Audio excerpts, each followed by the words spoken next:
علوم میں امام غزالی رحمۃ اللہ فرماتے ہیں کہ ایک ولی نے پتھر کو روتے ہوئے دیکھا. یہ ان کی کرامات ہوتی ہیں، خرق عادات میں سے ہوتی ہے. تو پتھر کو روتے ہوئے دیکھا. وقودہ الناس والحجارہ، پوچھا کیوں روتے ہو؟ کہنے لگا کہ اللہ نے فرمایا ہے کہ جہنم کا ایندھن پتھر ہوں گے، انسان ہوں گے، تو میں پتھر ہوں، روتا ہوں کہ مجھے جہنم کا ایندھن نہ بنا دیا جائے. چنانچہ اس ولی نے دعا مانگی، اللہ اس پتھر کو جہنم کا ایندھن نہ بنانا. اللہ رب العزت نے دعا قبول فرما لی. چنانچہ وہ ولی چلے گئے. فرماتے ہیں کچھ عرصے کے بعد جب واپس آئے تو انہوں نے دیکھا کہ پتھر پھر رو رہا ہے. تو پتھر سے پوچھا کہ بھئی اللہ تعالیٰ نے تو جو ہے خوشخبری سنا دی کہ تجھے جہنم کا ایندھن نہیں جو ہے نا وہ بنائیں گے، اب کیوں رو رہا ہے؟ پتھر نے جواب دیا، ذالک بکاء الخوف، جب آپ پہلے آئے تھے وہ خوف کا رونا تھا، وہذا بکاء الشکر والسرور، اور یہ اب شکر اور خوشی کا رونا ہے کہ میرے مالک نے جہنم سے مجھے محفوظ فرما دی. کتنی عجیب بات ہے کہ پتھر بھی اس پر روتے ہیں، ہم انسان ہو کر نہیں روتے. معلوم ہوا ہم پتھروں سے بھی پرے پار ہیں.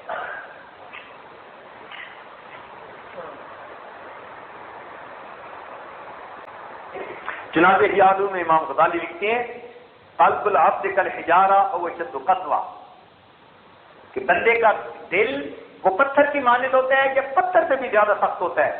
لا تزل قسوته الا بالبکاء، اس کی سختی نہیں جاتی مگر رونے سے. فی حال الخوف والشکر جمیعا، چاہے خوف کا حال ہو چاہے شکر کا حال ہو، تو انسان خوف یا شکر میں جب روتا ہے، رونے سے انسان کا پتھر دل بھی موم بن جاتا ہے. آئینہ دل کی جلا ہے رونا، اور دیدہ مردم کی ضیا ہے رونا.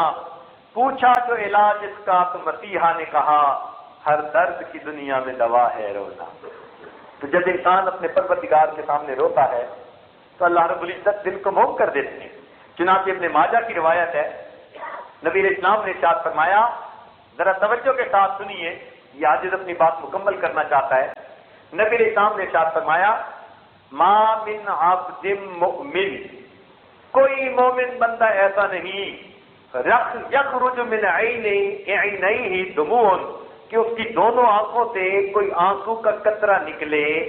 وَإِنْ كَانَ مِثْلَ رَأْسِ الذُّبَابِ مِنْ خَشْيَةِ اللَّهِ، اللہ کی خشیت سے نکلے اور مکھی کے سر کے برابر کیوں نہ ہو، الا حرمہ اللہ علی النار، مگر یہ کہ اللہ اس کو جہنم کی آگ پر حرام فرما دیتے ہیں. تو جو انسان اللہ کے خوف سے روئے اور مکھی کے سر کے برابر آنسو بھی آنکھوں میں سے نکل آئے، اس پر بھی اللہ تعالیٰ جہنم کی آگ کو حرام فرما دیتے ہیں. اور ترمذی شریف کی روایت ہے کہ نبی علیہ السلام نے فرمایا، لیس شیء احب الی اللہ من قطرتین، اللہ رب العزت کو دو قطروں سے زیادہ کوئی چیز پسند نہیں. فرمایا قطرۃ دموع من خشیۃ اللہ، ایک آنسو کا قطرہ جو وہ اللہ کی خشیت کی وجہ سے رو پڑتا ہے، وقطرۃ دم تحرق فی سبیل اللہ، اور آنسو اور خون کا وہ قطرہ جو وہ اللہ کے راستے میں بہاتا ہے. تو یا اس شہید کے جسم سے نکلا ہوا خون کا قطرہ پسند ہے، یا گنہگار کی آنکھوں سے نکلا ہوا آنسو کا قطرہ پسند ہے. یہاں محدثین نے عجیب نکتہ لکھا کہ ندامت کی وجہ سے رونا اللہ کو اتنا پسند ہے، اس کے ندامت کے آنسو کو اللہ نے شہید کے خون کے برابر کا درجہ عطا فرما دیا. اس لیے تو فرمایا کہ دو قطرے محبوب ہیں.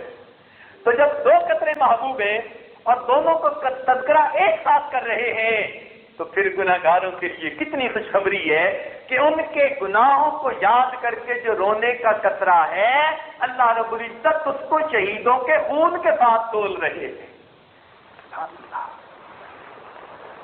اس لیے ندامت کا رونا اللہ رب العزت کو بہت پسند ہے.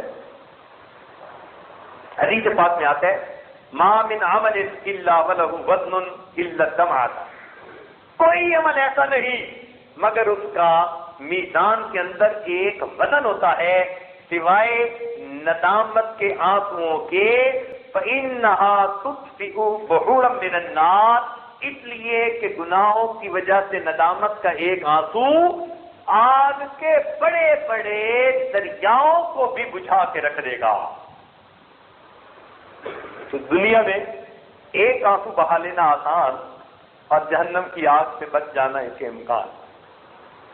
ایک آنسو بہانا آسان اور اس کے بدلے جہنم کی آگ سے بچنے کا امکان.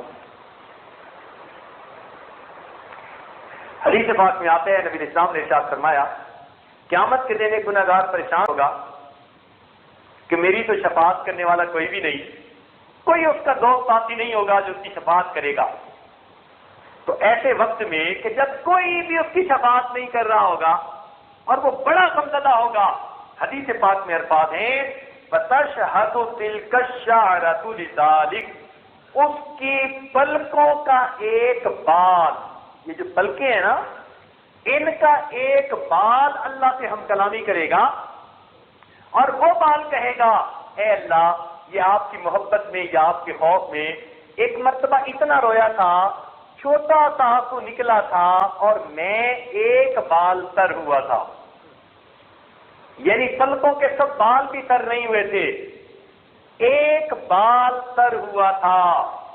فَتَشْهَدُ تِلْكَ الشَّعْرَةُ, پھر وہ ایک بات اس کی گواہی دے گا لذالک العبد کہ یہ بندہ رویا تھا فَإِنَّهُ قَدْ بَكَىٰ فِي الدُّنْيَا مِنْ خَوْفِ رَبِّهِ, کہ یہ دنیا میں اللہ کے خوف کی وجہ سے رویا تھا.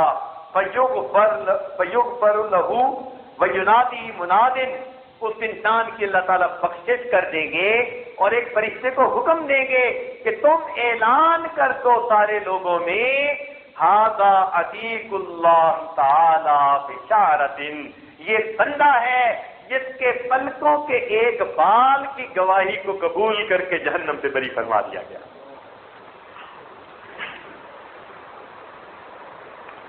میرے